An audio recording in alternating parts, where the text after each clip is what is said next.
Good afternoon, everybody. Thank you for joining us today. My name is Aura Ordóñez Molina. I'm the Latina Engagement Fellow for Walker's Legacy. I'm pleased to serve as your moderator today.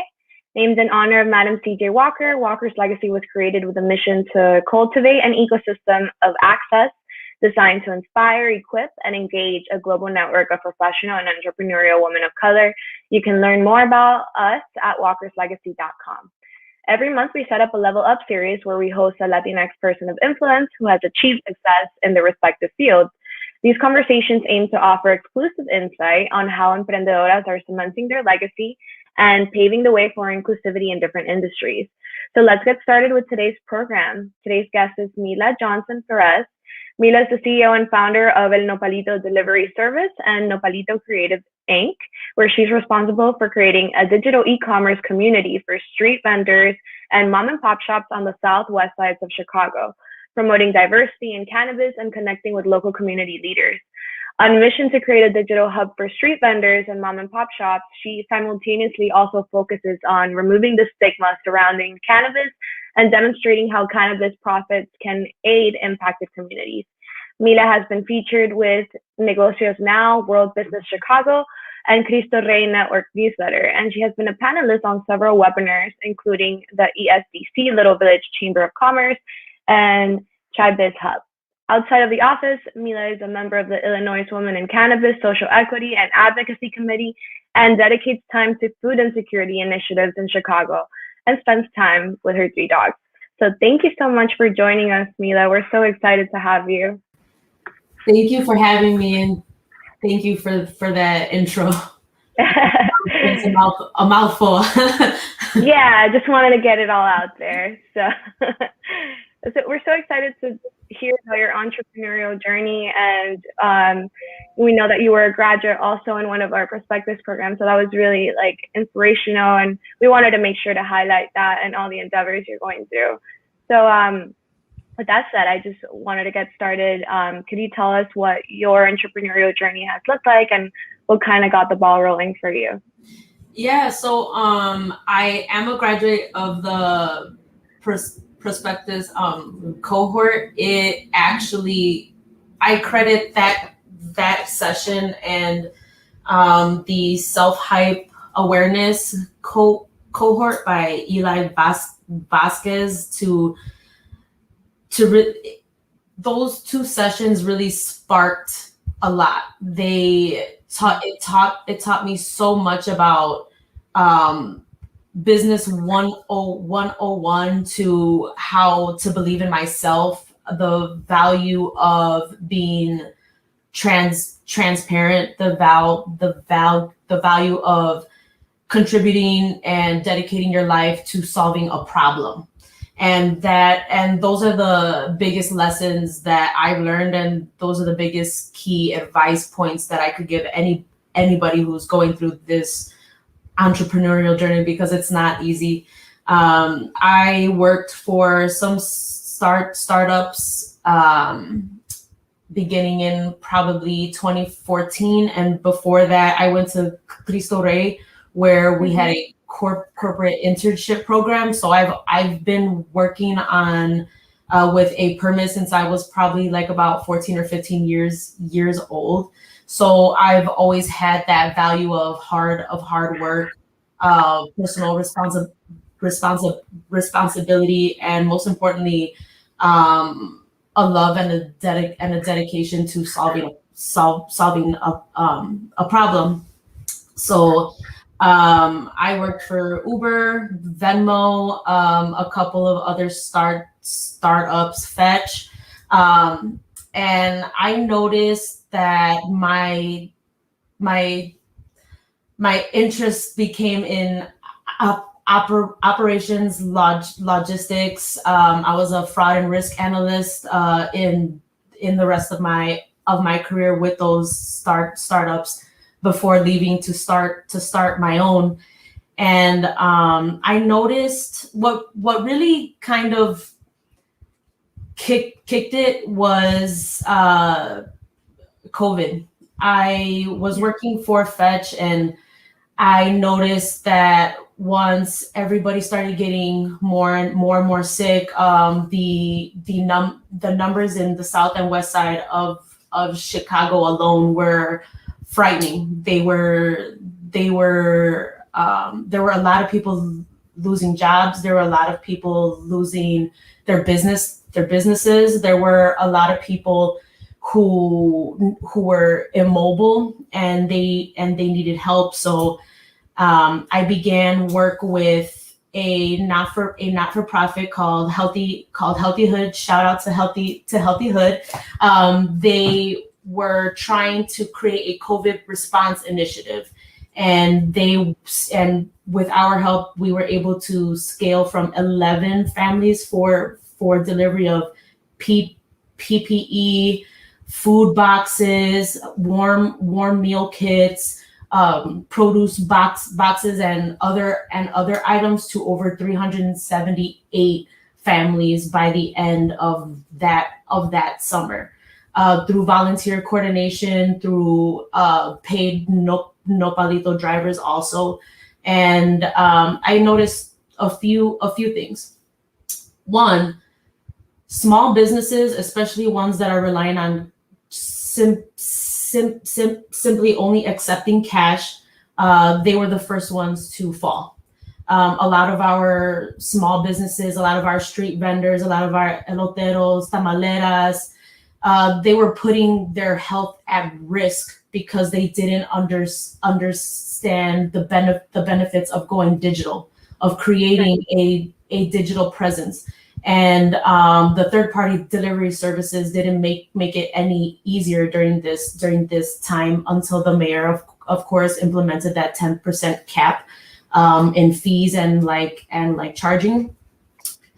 And I looked at it and I was just like, you know what, this is a problem. This is a really huge problem. There's no reason why. Absolutely.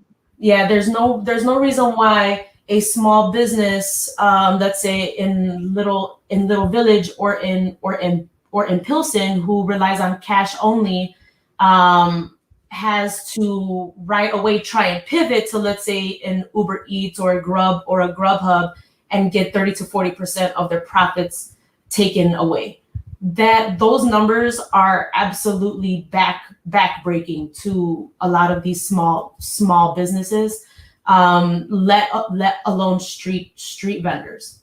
So I started to put in a little bit more work with kind of trying to see what that landscape was, and in order to do that, I had to seriously talk with other community leaders. Because you can't create a product and then just throw it out there like people are going to buy it just because you throw it out. No, you have to actually develop and create something for the people that you are trying to serve. So once we seen that there was in fact a need for a more affordable delivery service, and it's not only about delivery, it's about showcasing all of these brands, right? It's about showcasing all of these personalities, all of these wonderful, hardworking people who are suffering and who are losing money. So that's really what sparked it for me. Yeah, absolutely. Congratulations on your phenomenal work and, really being out there serving and getting people fed in such a crucial time. With that said, the pandemic has looked so different for everybody. And could you talk to us a little bit more and share with our audience about what did you see, with these, notorious delivery services kind of taking advantage of and kicking small businesses to the curb? How did Nopalito start filling in gaps, and what are the communities the Nopalito serves? So we started off very, very small. By very small, I mean team of one, which was me. And we grew to probably in the height, probably about 9 or 10 paid drivers, which were 1099. And we seen that a lot of these businesses were trying to pivot, and maybe some were in different aspects of being kind of in the know with like digital tech. And even though they went to like an Uber Eats or a Grub or a Grubhub, they weren't being bumped up on their algorithm. So even though they were paying, you know, the setup fee, these 30 to 40%, they still weren't being placed high enough to where they're getting dinged and like on the first searchable thing, like for like Mexican food or things of that nature. So a lot of folks didn't even see the value, so they felt stuck. Our fundraising efforts, we did a successful Kiva round. We did some crowdfunding. We received grants from the Little Village Chamber and a couple other sources, and we were able to launch our app earlier this year for our 1 year anniversary. We're currently in a beta period, so we're working out all of those bugs so that we can start rolling it out to more street vendors, to more restaurants, and just really trying to reach more like people. Yeah, absolutely. Mina, something we wanted to ask you as well was, could you talk about, you know, like I mentioned, the entrepreneurial journey looks so different for everybody, and a lot of it is like overcoming imposter syndrome, like really getting your foot out there and navigating that. Could you talk to us and share with our audience what were some of those existing barriers to service their community? Because a lot of people want to enter an industry of their choice and feel really limited, especially for small women of color business owners. Right. I think I hit more ceilings when I was working for other people. Like, you'll say like, hey, there's an issue here, but nobody really listens, or they don't think, or it's not high enough on their, you know, priority list. Right. There's a few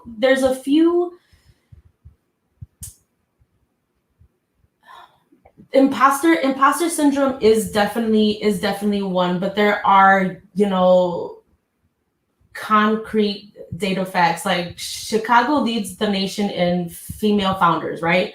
But only 30% of those entrepreneurs are female.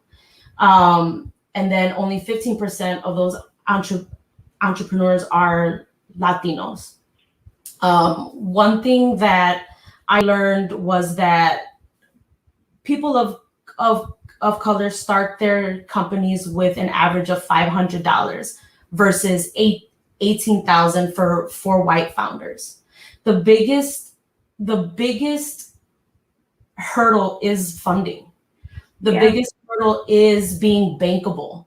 The biggest hurdle is trying to access resources where our parents or their parents didn't really understand those types of knowledge points to pass down to us. So it's kind of like we are re-raising ourselves and kind of learning things from step one.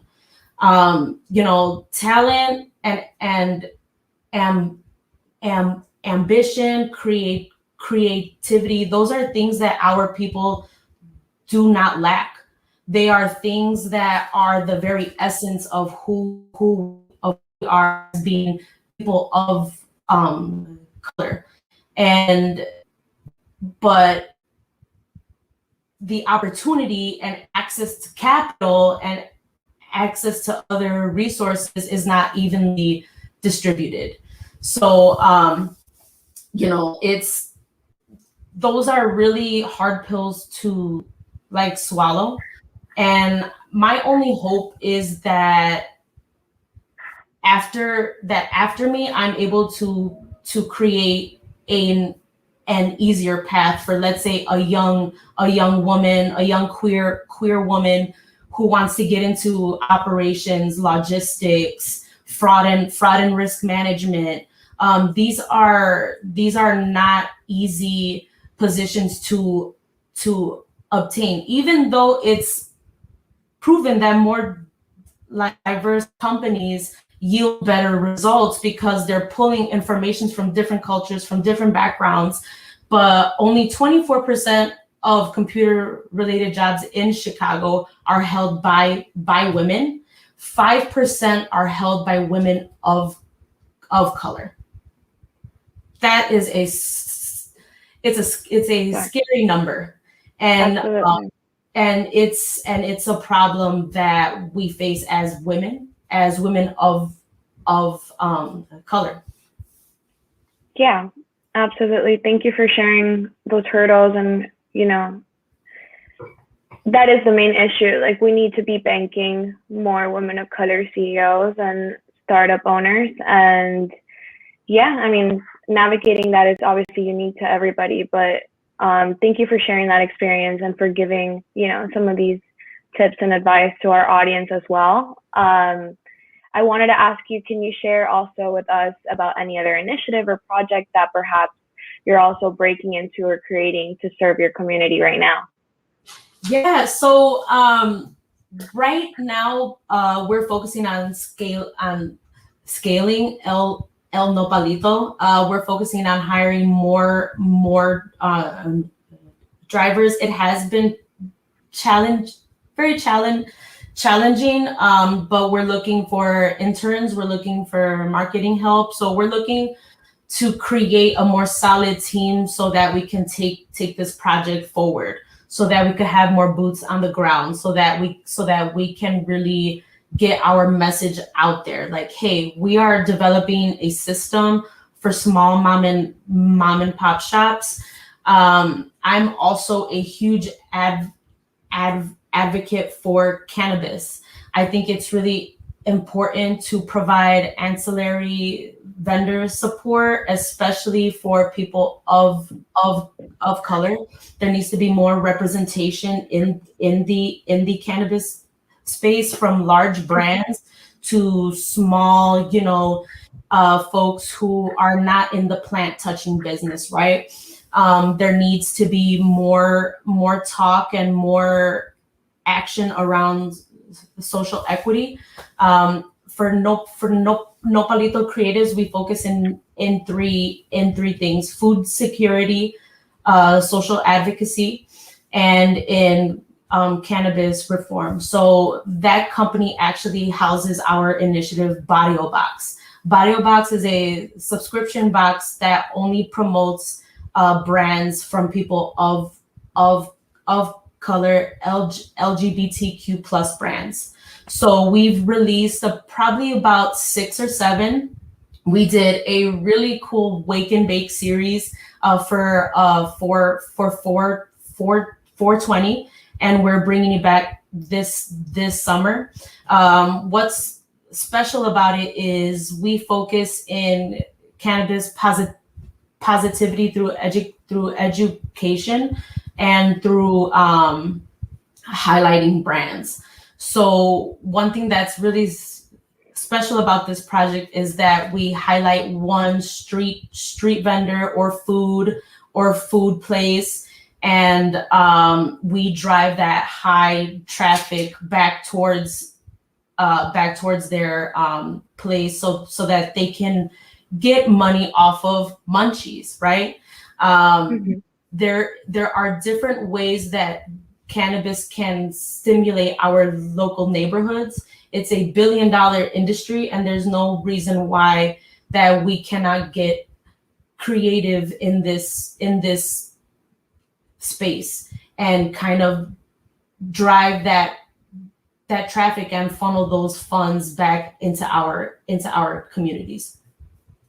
Absolutely. I loved how you mentioned representation, because specifically, like, it's such a predominantly white space right now, and we don't see a lot of representation there either. So congratulations on those endeavors as well. Mila, so what do it's obvious you're leaving such a legacy behind with all these projects coming into fruition. What are you seeing, and what are you hoping to see for the industries right now that you wish to serve specifically in the projects you're working on?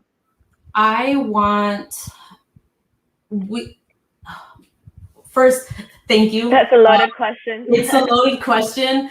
I think the main thing I want to see is a safe space for street vendors. I want to see people make money. I want to see folks that are kind of weary about cannabis or weary about digital wellness. I really want to promote an attitude of each one teach one. And a lot of our parents, a lot of our grandparents, a lot of our tias are business owners, but they rely on cash only. Or a lot of them have like joint pain, arthritic pain, and they are stuck on ibuprofen or listening to Western medicine, which is great. I am not a doctor. I'm not trying to give anybody type of medical advice, but there are healing properties in cannabis. My mom is the biggest no to any type of drug, and she came to me with, Mija, my hands hurt, my knees. I'm like, okay, try this cream, try this topical cream. She's sold.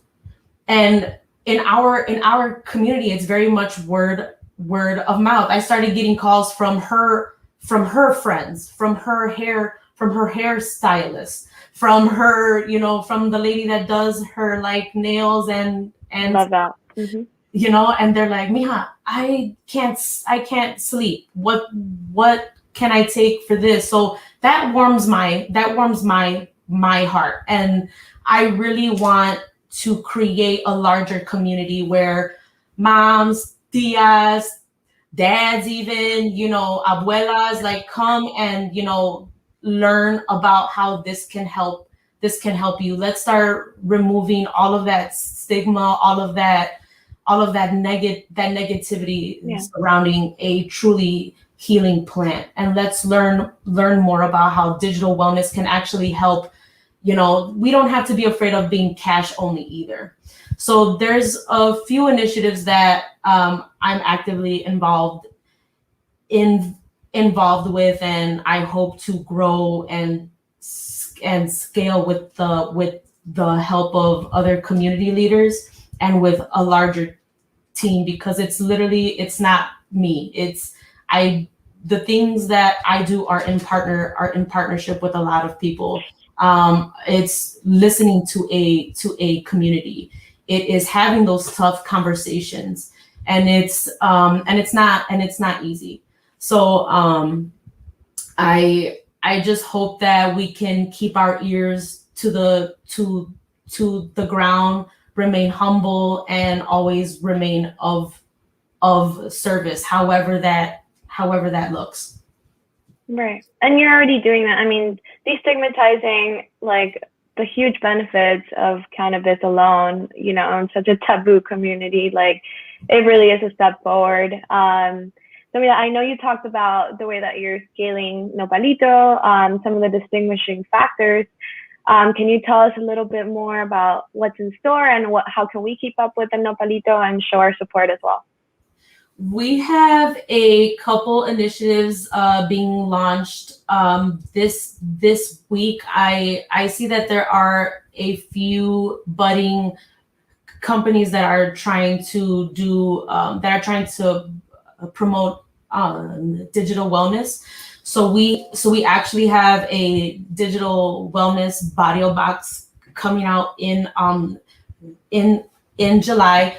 A portion of those proceeds will go right back into a street vendor foundation initiative. And we plan on doing all of those releases, and a portion of every one of those proceeds will either go to an impacted restaurant, a a not-for-profit focus in food insecurity, or to a street vendor themselves. Perfect. Thank you so much for sharing that. So with that said, we're going to go ahead and wrap up. Thank you for this wonderful conversation. Is there any way that, people can keep in touch with you as well, ask you for advice, or if there's anything you want to share or feedback on our audience? Oh yeah. You could follow us on Instagram. You could follow my personal Instagram at NPLTO8. And I'm reachable via email, mila@elnopalito.co. That's co, not com. Gotcha. Okay, awesome. We'll go ahead and share that on our newsletters as well. Thank you so much, Mila. Walker's Legacy Programming looks to bring you these kind of meaningful, insightful opportunities for conversations like this and really moments of community. And we really hope that you found today's a really special hangout opportunity. You can go ahead and keep up with our future programmings at walkerslegacy.com for our latest and greatest activities. So thank you so much, Mila. We'll keep up with you soon. That's awesome. Thank you. We love having you. Take care. Bye-bye.